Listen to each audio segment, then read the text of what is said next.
200 years after John Locke's call for meanings to be defined and clarified, none of the self-appointed guardians of English had been able to tie it down. Words continued to change, to take on new meanings, to hide their true faces behind a mask of respectability. Here, at Locke's Old College, Christchurch, Oxford, in the 19th century, Charles Dodson, a mathematics lecturer, invented a fictional character who would have given Locke nightmares. When I use a word, Humpty Dumpty said in rather a scornful tone, it means just what I choose it to mean, neither more nor less. Dodson is better known by his pen name Lewis Carroll, the author of Alice in Wonderland. When he wrote Through the Looking Glass in 1871, he took English further than slang and into the realms of nonsense. This is the opening of Jabberwocky.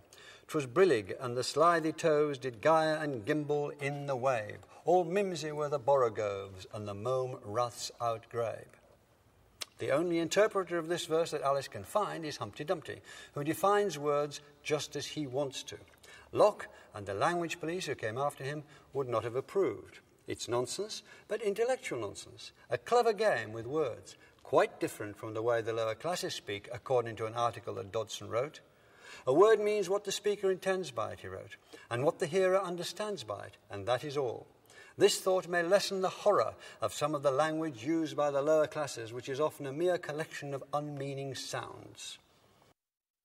By the end of the 19th century, attitudes to the class system and language had been tightly bound together. The upper classes spoke clearly and were intelligent leaders. The lower classes grunted and were stupid brutes. Remember that you are a human being with a soul and the divine gift of articulate speech. That your native language is the language of Shakespeare and Milton and the Bible. And don't sit there crooning like a bilious pigeon. The story of Shaw's play Pygmalion is well known. A professor of phonetics finds a Cockney flower girl here in Covent Garden and coaches her to speak English like the upper classes. What isn't so well known is that Shaw had a serious purpose. He thought that the general public obeyed the ruling classes because they expressed themselves so elegantly, so authoritatively. Even their bad ideas sounded convincing in upper-class English. And when the play was produced in London in 1914, there were plenty of bad ideas around. The well-spoken politicians were on course for the First World War. Shaw wanted his play to show that there was no magic in good speech. He even thought that if he could break the spell, he might prevent the war. The play caused an uproar, but not because of Shaw's ideas about class and pronunciation. He broke one of the cardinal rules of polite society at the time. He put a rude word on stage. I must go. So pleased to have met you. Are you walking across the park, Miss Doolittle? If so, Walk? Not bloody likely.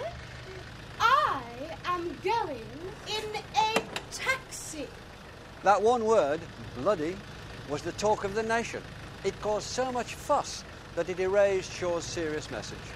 When the First World War broke out, Shaw could only regret how, as he put it, war can so easily be gilt with romance and heroism and the like by persons whose superficial literary and oratorical talent covers an abyss of God-forsaken folly.